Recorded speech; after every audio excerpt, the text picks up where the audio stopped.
Kumusta po mga kabuhayan at mga kanegosyo? Isa na namang makabuluhang episode ang ating tatalakay ngayong araw kasama ang kumpanyang matatag pa sa matatag dahil nasa 173 years na po ang Distilleria Limtuaco dito sa bansa natin. Makakasama po natin ngayon ang Iron Lady ng Philippine Liquor, isa sa mga Asia's powerful businesswoman ng Forbes Asia noong 2020. Publisher din po ng Asian Dragon Magazine, ang unang bilingual business and lifestyle magazine sa Pilipinas, at presidente po ng Distilleria Limtuaco and Company, Miss Olivia Limpi Ao. Welcome po sa Kabuhayan at Negosyo, Ma'am Olivia. Salamat naman, Gani, at naanyayahan ako dito ngayon sa iyong very prestigious show. Thank you very much. Alam mo, Ma'am, napaka-inspiring yung leadership niyo as a business leader, at due to public request ay talagang inimbita namin kayo, Ma'am. And if you can share the history of your family business and how it evolved over the years, 173 years. Fifth generation. Tama ba ako, Ma'am? Correct. Opo. Fifth generation na ako. Opo, so, nag-umpisa kami from in 1852. Wow. When my great-great-grand-uncle came from China, pumunta siya sa Philippines, at dala-dala niya itong secret recipe niya for an herbal tonic. Yun na naging umpisa nung aming Chinese medicinal wine na Si Hock Tong, di ba? Which became the generic term for Shock Tong. Shock Tong, okay. So, ito yung popular. Si Hock Tong, di ba? So, kami nag-popularize ng Shock Tong sa Philippines, no? And from there, dahil wala siyang, yung anak niya, maaga namatay, yung son niya, tapos at that time, ang mga babaeng anak, hindi naman talaga na involved sa business, nabenta yung business doon sa kanyang pamangkin. Okay. Na siyang aking great-grandfather. Okay. Lim Chai Seng. Okay. So, during the Spanish time naman, doon naman na parang we go with Philippine history. So, during the Spanish time, dyan naman kami natuto gumawa ng mga... Part of ano na kayo, Ma'am? Philippine... part of Philippine history. Commercial... Opo. Philippine commercial history, di ba? Opo. So, in-introduce namin yung mga rum at saka mga Ginebra during the Spanish time. Opo. Tapos, na-pass on siya dun sa aking grandfather, si James Limpe, na siya yung one of the few na Filipino-Chinese noon na American educated. So, nagkaroon naman ng American influence diba, during the war. Doon namin na-popularize din yung whiskey. Ang grandfather ko, ang purveyor of whiskey in the Philippines, siya ang nagdala ng whiskey sa Philippines under the brand Three Feathers Whiskey, no? So from there, naglabas din siya ng vodka, yung mga western drinks. Tapos from my grandfather, napasok naman sa father ko, si Julius Limpe, na also American educated. Siya naman na nag-introduce ng whiskey to the masses. So siyang nagpalawak ng whiskey consumption through the brand White Castle Whiskey. So nung maliit ako, napapanood ko pa yung mga apa. So yun yung naka-girl in red bikini, white horse, tapos nasa beach siya, di ba?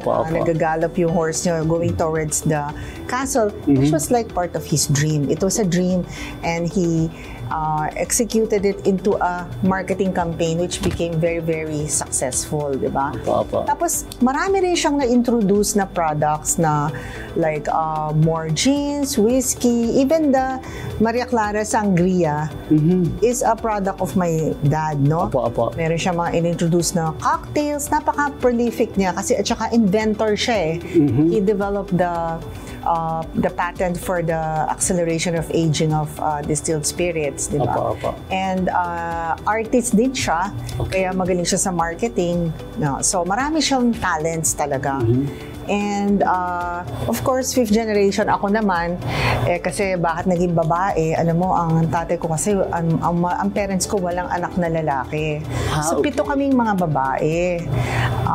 And lahat naman, binigyan naman niya ng opportunity, trinain niya, but I guess, di ba, kasi liquor business, ano yan eh, it's a man's world Correct. So, hindi naman siguro siya cut out for all. Tsaka yung iba, nag-decide na sila, no, nagkapamilya, na they will take care of their family or they have other interests. Ayaw naman pilitin ng dad ko, no, dahil mahirap, di ba? Kailangan committed yung take over. So, I guess, ako lang yung nagpakita nung totoong serious interest and talagang nakita niya na seryoso. So, akong na-train sa business, di ba? Yung lagi nga sinasabi, kung may kapatid lang akong lalaki, wala na ako today. Tama. Diba? Kasi, di ba, Chinese culture po yun, ma'am. At balita ko ay, nung maliit ka, ma'am, ay parang ang laruan mo yung factory ninyo or playground yun. Hindi ko naman kinonsider na work. Doon lang ako. Lagi akong dinadala ng father ko sa planta, sa office. So, yun aking playground. Yung mga tao doon, mga kaibigan ko na, di ba? Parang, I guess, yun yung isang way na ma-expose mo yung anak mo sa business na hindi niya feel na it's a chore. Yes. Na parang it's part of their life. Apo. The exposure is normal. Parang it's natural. It's a natural environment for your children so that they grow up liking and loving also the business of your parents, di ba? Ma'am, if I may ask, ano yung unang naging trabaho nyo sa business sa family business nyo? Nung una, nung maliit pa, syempre, laro-laro lang, nung medyo malaki na, gopher. Parang, itong papel, dalhin mo kay ganon, takbo-takbo ko, parang nagdadala ng papeles. Wala namang internet nun, tsaka send lang, di ba? Physical ang distribution ng papeles. So, tapos after that, pinatry din ako sa factory. Wow. Pinatry din niya ako parang mag-paste ng labels, sa mga etiketa. Kasi sabi niya, gusto niya na maranasan ko kung ano yung nararanasan ng mga empleyado namin. Okay. And naalala ko yung tinuro niya sa akin na ang tanging kaibahan, ang tanging mong ang tanging difference mo doon sa katabi mo is ikaw, pinanganak ka sa pamilya na to, may pera yung father mo. Kaya, huwag kang, di ba, dapat re-respetuhin mo lahat. Kasi, di ba, hindi natin choice kung saan tayo pinanganak. So, dapat magpasalamat tayo na napanganak tayo sa family na, di ba? Kayo ang mayari. Oo. Pero it doesn't mean naman na kaya sabi niya, never look down on others. Kasi, di ba, hindi nila choice yon and you must always respect. Kaya gusto ko maranasan mo kung gaano kahirap para ma-appreciate mo sila. And totoo naman, mahirap talaga. Opo. Kasi di ba, exciting, ma'am, like mga anak na may-ari, either sa sales or marketing kayo na involved. So eventually, tapos naging secretary ako, nagtitake, kasi nung wala namang, take down dictation ka talaga, di ba? Longhand, gano'n, di ba? Or may shortcut ka na shorthand mo, magta-type ka sa typewriter, yun. Tapos after that, nung nag-graduate, tapos nagbubuntot lang ako sa kanya wherever. Pinapakinggan ko lang yung parang daddy's girl kayo, ma'am, no? Hindi naman really. Pero basta parang lagi lang ako kasama sa mga meetings, nakikinig lang ako. Whether I understand, I don't understand, basta I kept listening, absorbing. Kasi eventually naman maiintindihan mo din. Opo. So sa umpisa, siguro, hindi mo pa talaga nagigets. Pero eventually, mapuput mo yung two and two together, maiintindihan mo na rin kung ano yung flow ng negosyo. Hanggang yun, nung nag-graduate na ako from college, kasi even throughout college, pag may time, nag-secretarial work ako sa kanya. Pag summer, nagtatrabaho ako sa office. Yung nag-graduate na ako, talagang full-time na, di ba? So, yun, inikot din ako. I did cashiering work, nag-HR, nag-production, nag-sales. Pinaka-last ko yung sales kasi nung unang panahon. Yun ang pinaka-importante, ma'am. Matuto tayo magbenta eh. Correct! Pero nung una, yun naman ang pinaka-ayoko. Kasi nahiya ako magbenta. Pero, so, shy type kayo, ma'am? Super shy type. Kaya nga sabi nga ng ibang person, parang I can't believe. Pero talaga, super shy ako talaga nung bata ako. Pero, yung na-realize ko na gaano ka-importante yung selling, kasi hindi naman pala ganun kadali mag-sell. Yes. pinakamahirap pero pinakamasarap na trabaho. Kasi parang sa umpisa, you eat rejection for breakfast, lunch, and dinner. Di ka rin magbenta eh. Yes. So, sa umpisa, nagbebenta ka lahat. Yan, no, di ba? Hanggang natutunan mo na yung mga technique, kaya ka nila makaka-close ng sales. But then, ma-enjoy ka na. So, pero sabi ko, kung alam ko lang na gaano ka-importante yung selling nung bata ako, dapat maaga pa nag-aral na ako selling. Diba?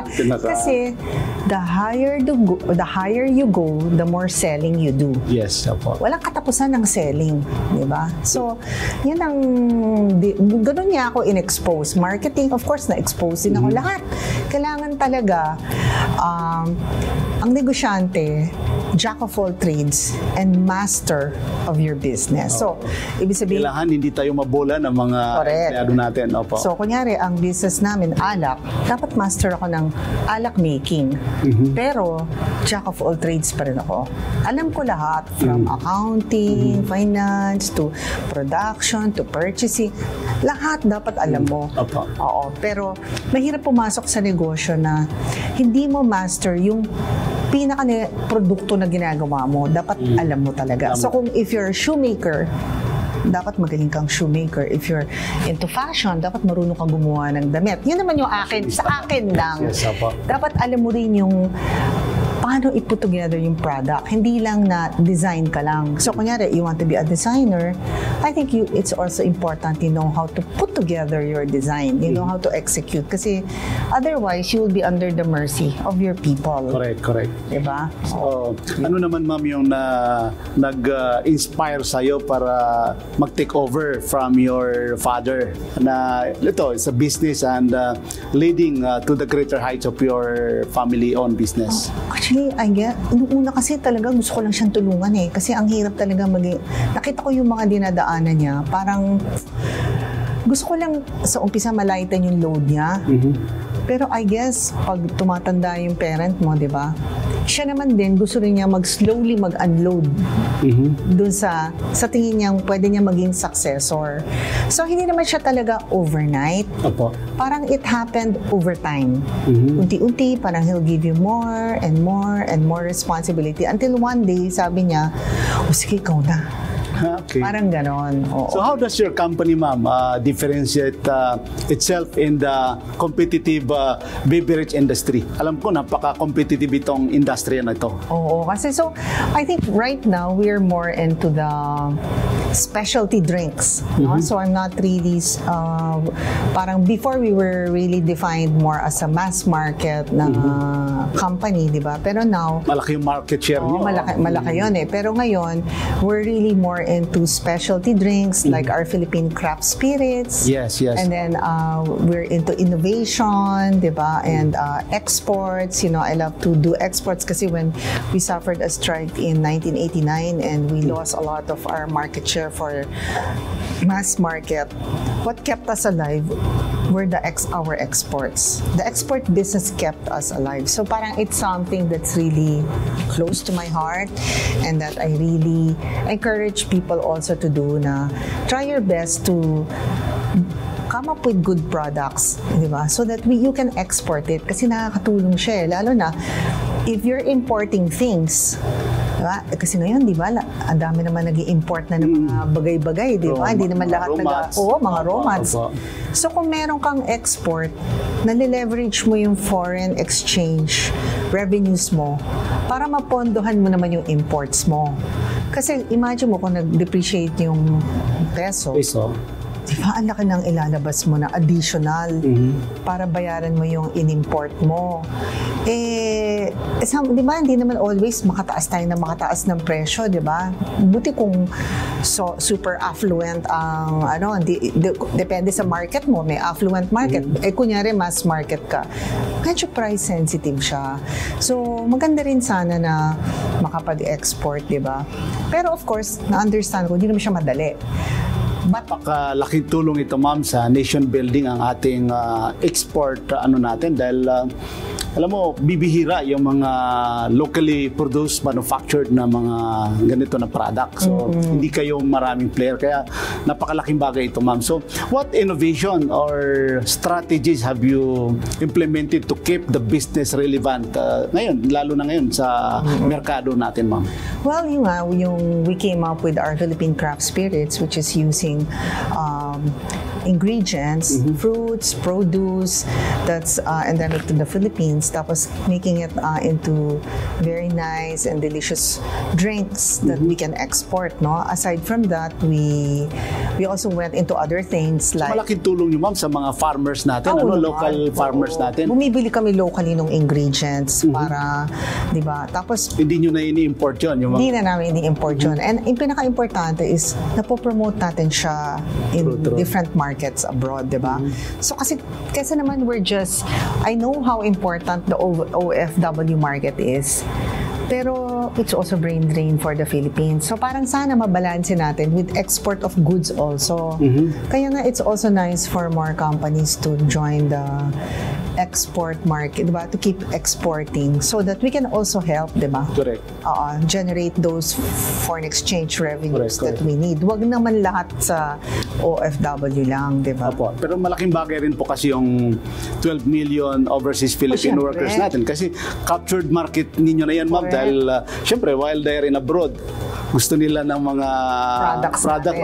So, syempre, ang tatangkilikin nila is yung mga Philippine products. So, malaking bagay din po yun na talagang captured market nyo po yun. Na i-introduce din nila sa mga kasamahan nila. Yes, so, nagiging mainstream na rin siya, ma'am. So, how do you maintain, ma'am, the quality and tradition of your product while adapting the modern trends? Syempre, ma'am, paano nyo po So, important talaga to have those standards. Like kami, we've been an ISO 9001 certified plant since 1998. So, ang tagal-tagal na namin, di ba? On top of that, meron mga HACCP, yung mga GMP, lahat yan.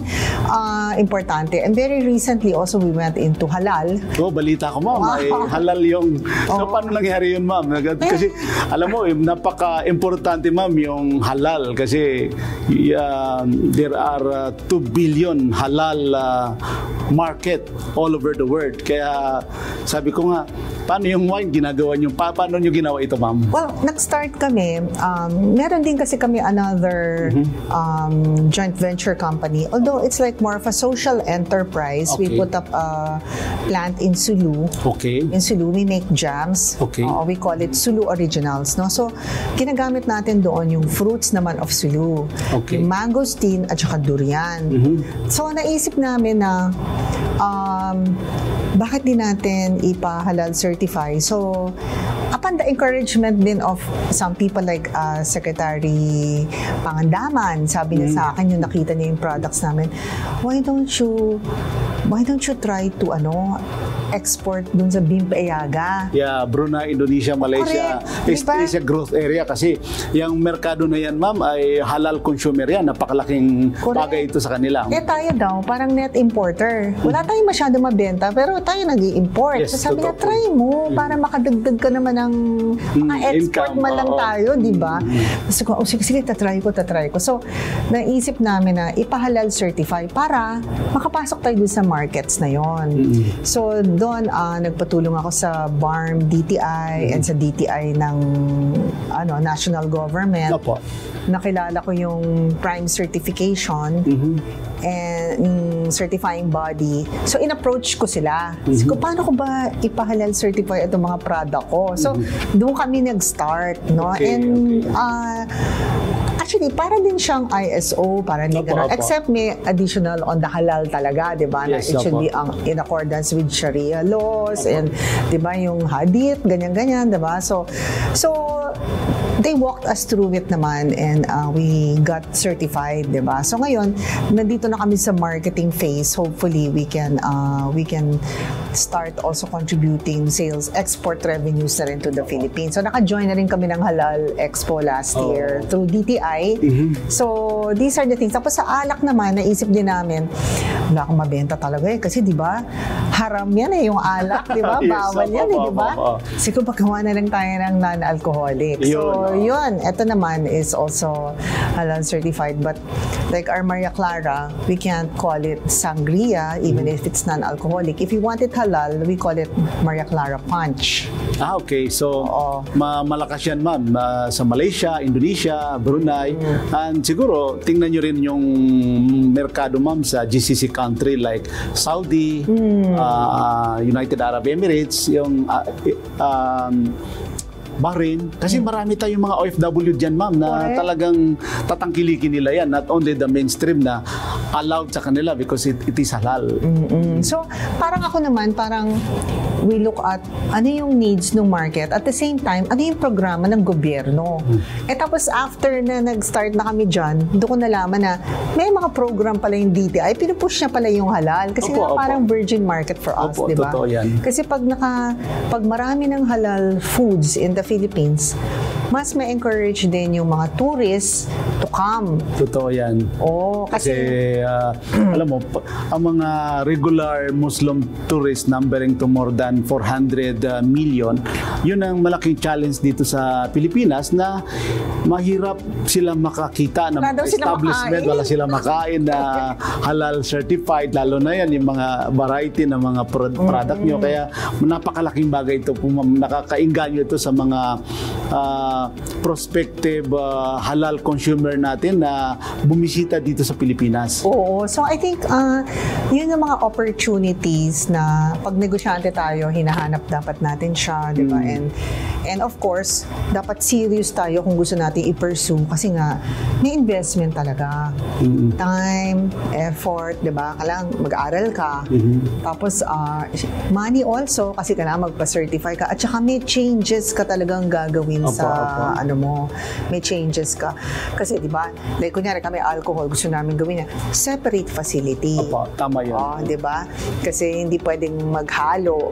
Bawal ang baboy, bawal ang najis. Yes, najis.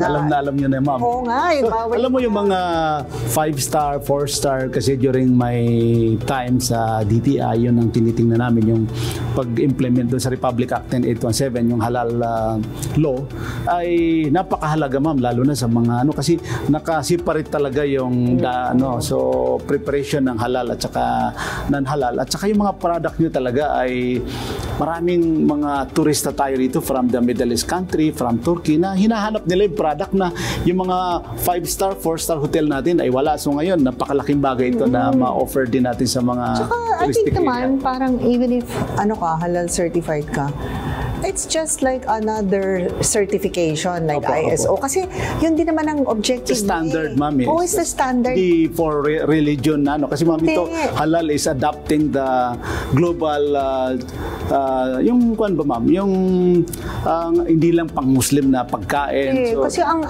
objective niya talaga is clean and pure. Yes, pure. Throughout the supply chain, from ingredients, so the people handling it, the equipment, the logistic, process, warehousing, logistics, diba?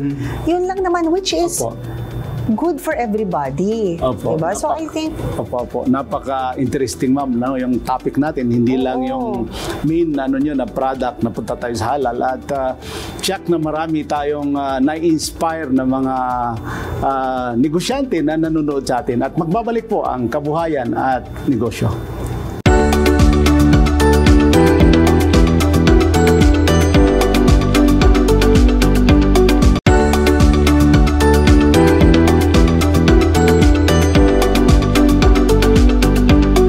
Dito pa rin po kami ni Ma'am Olivia dito sa Kabuhayan at Negosyo. Ma'am, can you share a turning point of your milestone in your career that significantly impacted your business, at paano nyo naiinganyo yung mga anak nyo, or paano nyo sila tinetrain, ma'am, para tumulong din ipagpatuloy itong business empire ninyo? Sige. So I think the most difficult period na na-experience ko is after yung labor strike namin. Kasi parang yun talagang bumulusok yung negosyo. So parang lahat talaga dapat gawin mo para hindi mangyari sa'yo. Kasi kung minalas ka at na-encounter mo yung ganong situation, di ba? Napakahirap mo talagang i-turn around ng isang company. Batang-bata pa ako noon. I was only in my late 20s. So, bagitong-bagito, di ba? Parang... Tapos you're managing a business. Ang hirap talaga. Ang hirap talaga. Pero, pag na-survive mo naman, di ba? Hindi siya mabilis ma-survive. It happens over time also, di ba? Slowly ko-correct mo yung mga problema. It gives you naman the confidence din. Kaya, nung nagkaroon tayo ng COVID challenge, kami naman yung one of the few companies that was able to turn the situation around. Nakalabas kami kaagad ng alcohol, ng sanitizer alcohol. Alam ko, ma'am, kasi nagpatulong pa kaya kayo doon sa BUI, sa DTI. So, we were discussing that. Kasi before that, naisip ko na siguro magkaka-shortage. Maraming mawawala ng trabaho doon sa mga tauhan nyo, ma'am, no? Tsaka parang... may liquor ban pa during the ACQ, di ba? So, talagang bumaba yung sales nyo. Tsaka naisip ko na parang nape-predict ko na magkaka-shortage. Opo. So, kaya yun nangyari, yung tinawagan ko agad Secmon Lopez, tapos yung nga, inorganize nga sila Yusek Peri, Rodolfo to help me, the BOI and the DTI and the FDA. So, yun naman yung benefit nung nadaan ako na hirap nung bata ako. So, yung na-expose ako doon sa crisis situation, parang alam ko yung gagawin ko, step 1, step 2, step 3. So, tapos, tamang-tama yung mga anak ko rin at that time, ano na rin sila, mga grown men na rin, tumutulong so, na ilan sa mga anak niyo, ma'am, na involved ngayon sa business niyo? I have 3 sons. Lahat ng 3 kong anak na lalaki involved na sa business. Okay. So, in a way, na-appreciate ko rin na nadaanan nila yung ganong crisis. Kasi, di ba, mahirap magturo ng how to deal with the crisis kung totoong wala namang crisis. Opo. Mahirap mong para kang nag-aaral ng case study sa MBA. Yes. Di ba? Na hindi mo nadaanan, nababasa mo na lang sa libro. Theoretical lang. Ito, na... Actual. At saka talagang yung real life situation na pag may ginawa ka, kita mo kaagad kung tama o mali ang ginawa mo, ang desisyon mo. So parang na-appreciate ko yung... Although, ayoko yung time na yon, ayoko yung crisis na yon, but na-appreciate ko yung opportunity na binigay sa akin para maturuan ko yung mga anak ko on how to survive a crisis. Kasi hindi natin alam kung kailan tayo ulit, ayoko magkaroon ng ganong opportunity ulit. Na ayoko magkaroon ng ganong crisis ulit para lang maturuan sila.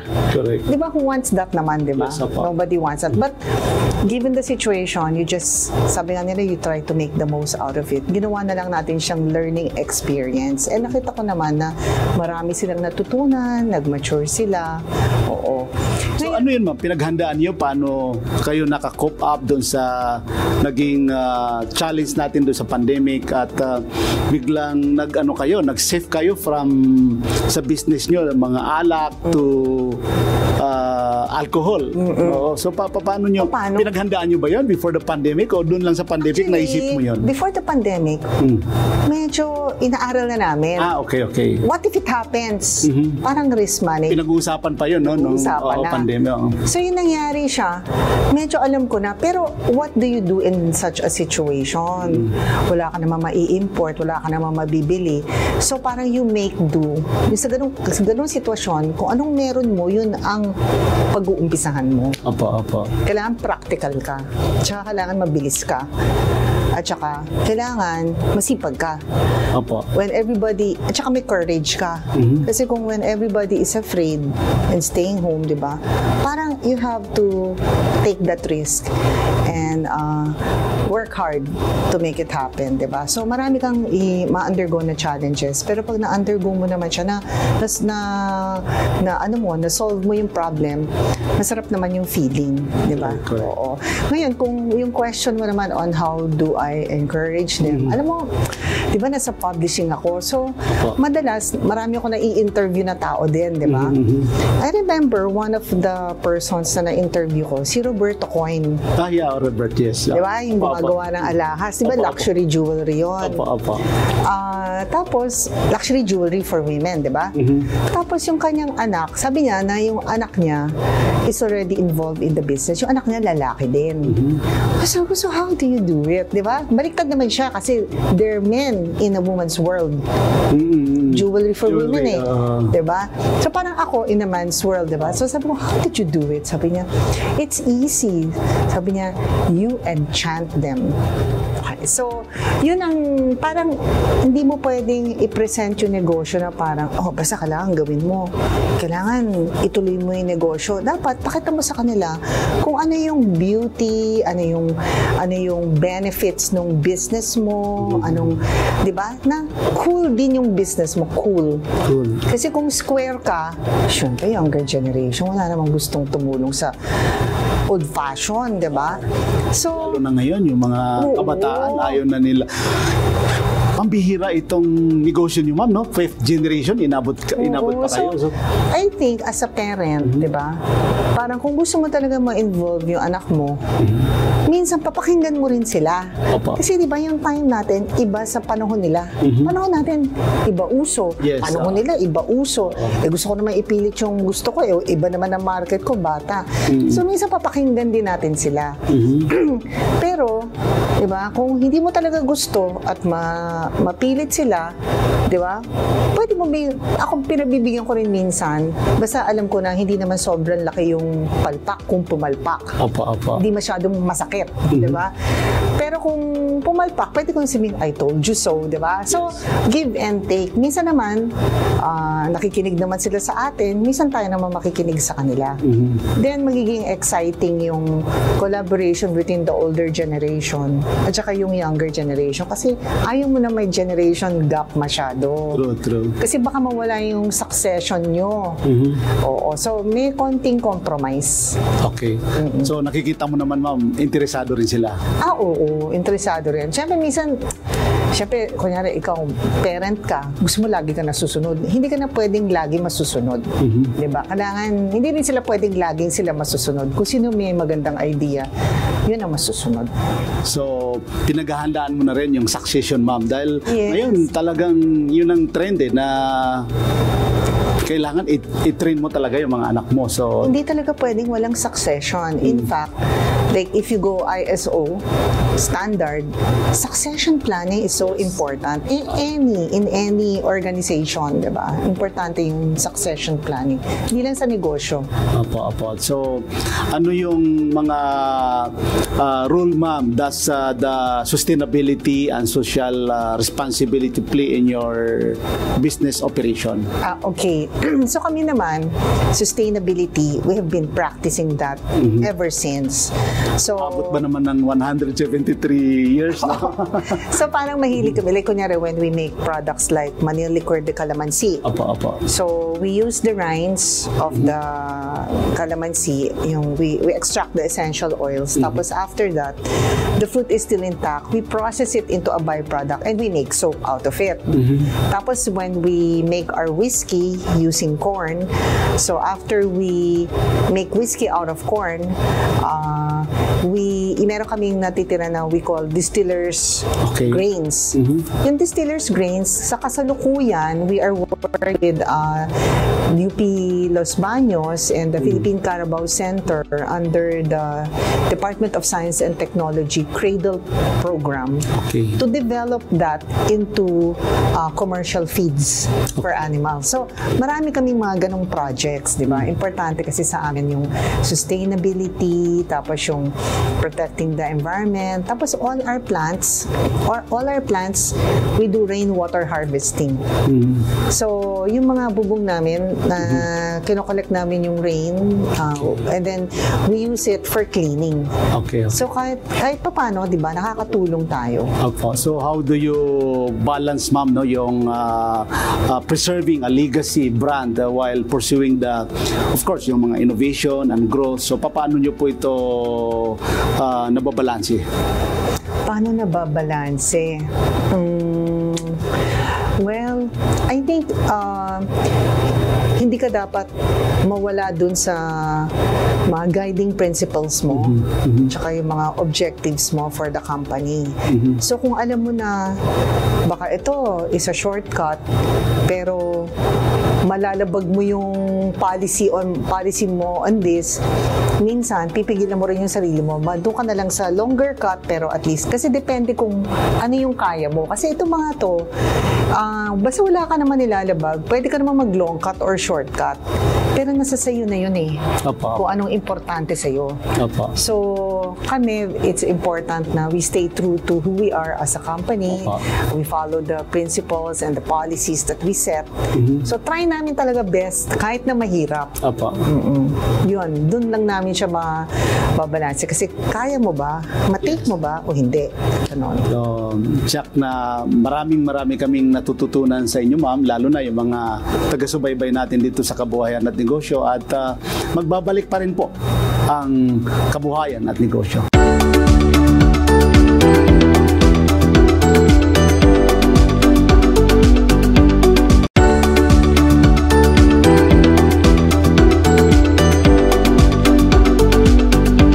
Nandito pa rin po kami ni Ma'am Olivia sa Kabuhayan at Negosyo. Ma'am, as a female leader in a traditional male-dominated industry, ano yung unique challenges na talagang na-encounter mo?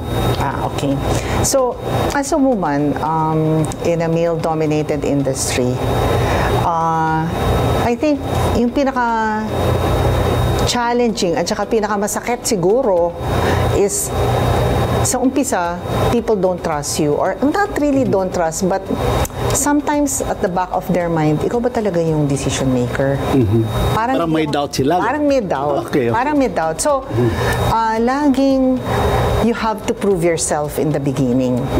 Diba? So, parang minsan, as a woman, na-hurt ka, diba? So, ang na-learn ko is, wag ka ma-hurt. It's part of the drill. Okay. So you just accept that that is reality, and if you have to prove yourself, diba?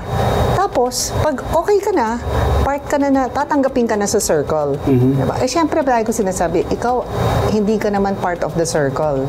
Kung puro lalaki yan. Correct. Syempre, bago kita papasukin sa circle, karapat-dapat ka ba?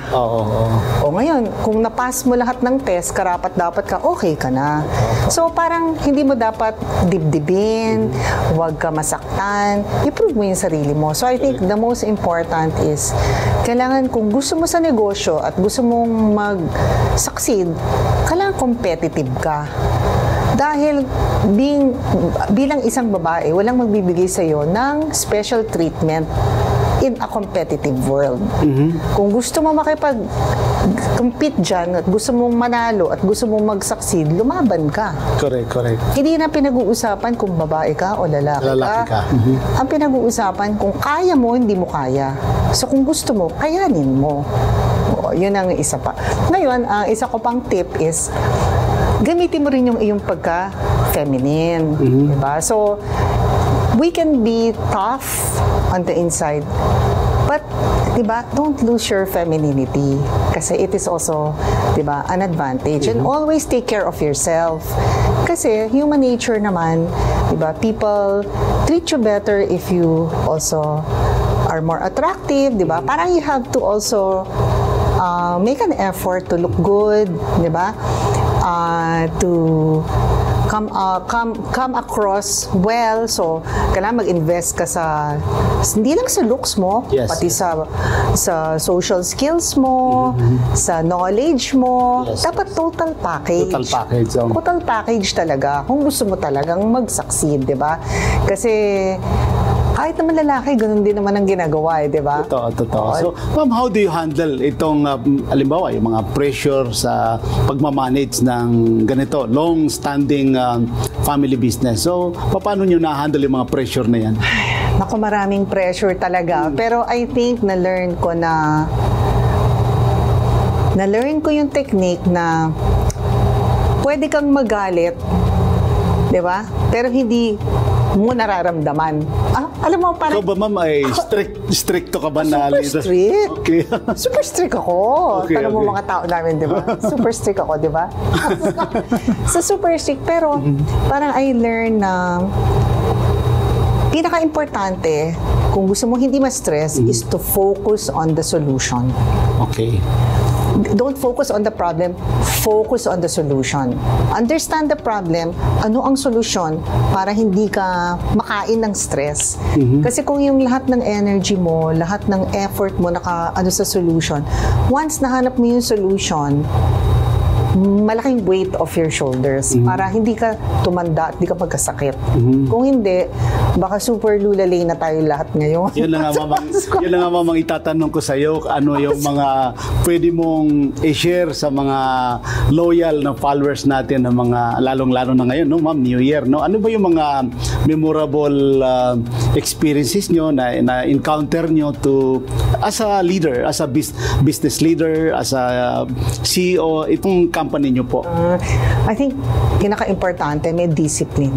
Discipline. Number one, kasi maraming demands sa atin, both sa business natin, sa family life natin, sa relationships natin with family, friends, social, ganon.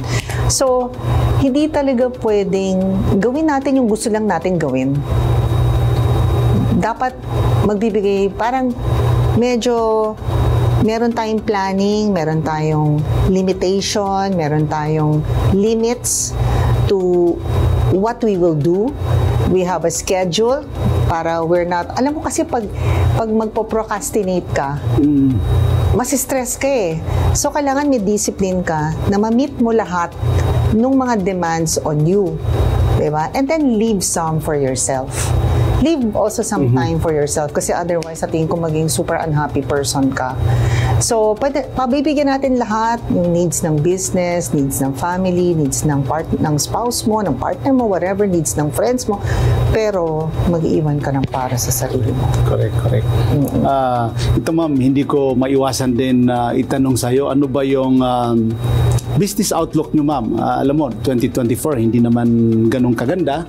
Ano bang nakikita nyo ma'am, 2025 on the performance of Philippine economy? Sa tingin mo ba ma'am, lalago kasi magkakaroon din tayo ng midterm election for May 2025? I think ang pinaka-challenge natin, inflation di ba? Mataas kasi yung mga presyo Siyempre, pag inflation, di ba, alam mo naman sa basic of economics, supply and demand, di ba? Kung mataas ang price, di syempre ang demand ko mababawasan. So, whatever it is, whatever na, kung ano man ang nararanasan natin dito. Kaya sa akin, importante mag-export. Hanapin mo yung negosyo mo elsewhere. Yes, so kung yung traditional market mo, hindi mo na mapiga dahil sa certain factors or circumstances beyond your control, saan mo kukunin yung negosyo mo? Kailangan hanapin mo. Huwag ka na lang mag-intay na mag-hope na magiging better. Hindi natin kasi alam kasi may outside forces nga di ba? Of course, yung natin, aside from inflation, yung geopolitical tension, so maraming factors yan ma'am, kaya napaka-importante talaga dahil you have, kayo sa 173 years ma'am, talagang may kayo part of Philippine culture, history na yung mga product ninyo, pero napakaganda rin yung napipenetrate nyo ma'am yung of course foreign market, yung export ninyo. You have to work harder. Opo. And you have to work smarter. Do not just wait for manna from heaven. Kung kulang dito, hanapin mo elsewhere. Diba? Para, diba, sabi nga, diba, pinaka-importante ngayon, risk management, diba? So, alam mo na merong ganong risk na pwedeng hindi mo ma-achieve yung mga business objectives mo because of, as you said, there's geopolitical tensions, there's whatever, diba? There's price inflation, there's whatever. Saan mo, di ba? Kailangan magplano ka pa rin. So, doon ka na, again, mag-concentrate ka sa solution mo para, di ba, your 2025 will be better than 2024. Totoo yan, ma'am. At ano sa tingin mo, ma'am, yung what role does the government policy play in shaping the business environment for 2025? kanina ma'am, sinabi ko sa'yo pero hindi ko rin maiwasan itanong sa'yo yung sa taxes, no? Yung EU, US. So, yes. Ano yung sa tingin mo ma'am, yung mga government rule, anong sa tingin nyo na ma-improve natin na policy natin dyan? I think ease of doing business. Kasi ang negosyo naman parang if it's not so difficult to get those permit, di ba kasi like ito January start na naman, renewal na naman. Renewal na naman. Ito na naman. If you give your businesses the more time to do business and less time on the bureaucratic processes, I think that's good enough for the business sector. Kasi parang we just want to have more time to concentrate on the business. Ma'am, baka, of course, ngayon, January, baka may advice po kayo sa mga aspiring entrepreneurs, nag-iisip, nagbabalak magtayo at mag-start ng kanilang negosyo. Baka po may advice kayo sa mga... So, kung wala ka pa talaga naiisip na negosyo, at limited ang capital mo, huwag ka na muna magnegosyo. Baka mas maganda magpa-employ ka muna, diba? Kasi parang we have to be practical. Yes, Kasi sabi ko nga, like, kunyari, I want to have a halal product. Wala pa akong nising kong kita, ang laki na ng investment ko.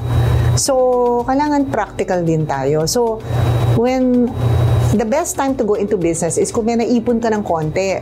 Kasi alam nga naman, uutang ka para mag-start ng negosyo. Kung hindi mag-click yung negosyo mo, ang hirap bayaran yung utang na walang pumapasok. No? So, dapat practical tayo. So, marami naman naghahanap din ng good workers, di ba? Ng qualified people in business. Kung hindi ka pa talaga sure kung anong gusto mong gawin at hindi ka rin sure sa finances mo, kung paano mo pupuntahan yung negosyo, aralin mo kasi mabuti kung dapat siguro, ma'am, mentorship muna sila, no? Magtanong sila para... Tsaka mag-pencil pushing ka. Mag-aral ka. Ano bang gusto kong gawin? Malaki ba market? Marami ba ako kalaban? Kasi kung marami kang kalaban, kaya mo ba? Unless meron kang something unique na wala pang nag-o-offer. Pero, so, anong nakikita mo, ma'am, na trend na negosyo sa tingin mo ay medyo gaganda ngayon 2025? Sa tingin ko yung talagang hinahanap ng tao, yung mga if you have access to caregivers. Ang dami naghahanap ng caregivers. Especially from the first world country. Hindi, tsaka sa Philippines. Dito rin, may market din. Diba? Parang mga daycares. Kasi walang yaya. Parang services, kasi diba kung di ka makahanap ng yaya sa bahay, at least, diba in other countries, ganun dadali mo siya sa daycare, magtatrabaho yung parents, susunduin niya, diba? So, yung mga ganun, siguro services, kasi parang, pero kung other things, siguro pwede rin kung magnenegosyo ka, imbis na mag-start ka from scratch, baka pwede ka muna maging subcontractor. Parang siguraduhin mo na may makukuha ka ng negosyo. So, pwede ka naman maging part of a chain, of the supply chain, rather than doing everything from beginning to end. Kasi pag, like kami, manufacturer, although bumibili kami ng supplies, pero, di ba, beginning to end, ginagawa namin yan hanggang maging finished product. Pero kung pwede ka rin siguro maging part of it muna, bago ka mag-go into the full cycle. Ma'am, baka may parting words kayo, mga gusto mong imbitahin ang natin, baka may mga activity ang kumpanya ninyo or any upcoming event. So far, wala naman. But I think, kahit ano man ang dinadaanan ng country natin, whether up, down, lahat naman yan may opportunity. Yun lang, kailangan hanapin nyo kung sa anong opportunity ang para sa'yo na kaya mo. Para hindi ka naman, para maging better off ka, not, di ba, hindi ka malugi. Kasi pag startup, mahirap talaga Mahirap din talaga. But, yun nga, if it doesn't work out, you can always go back to the job market. Correct. Sigurista dapat. Oo, dapat sigurista. Oo. Maraming salamat sa iyo, Ma'am Olive, at siguradong nakaka-inspire sa mga negosyante, aspiring entrepreneurs ang mga binahagi mo sa amin, Ma'am. Samantala, para po sa mga hindi nakapanood sa mga nakaraang episodes natin dito sa Kabuhayan at Negosyo, pwede nyo pong balikan through my YouTube channel, Abdul Gani Makatuman, at sa aking Facebook page na Abdul Gani Makatuman, Kabuhayan at Negosyo. Maraming salamat, Ma'am. Siyempre, wag natin kalimutan i-like, mag-subscribe at i-follow para sa mga updates at mga bagong episodes. We at Kabuhayan at Negosyo are one with the government in our commitment to help Filipino entrepreneurs improve their lives. Lagi po nating tatandaan, kahit anumang sakuna, kahit anumang problema, kayang-kaya natin ito. Ako po si Gani Makatuman at ito po ang Kabuhayan at Negosyo.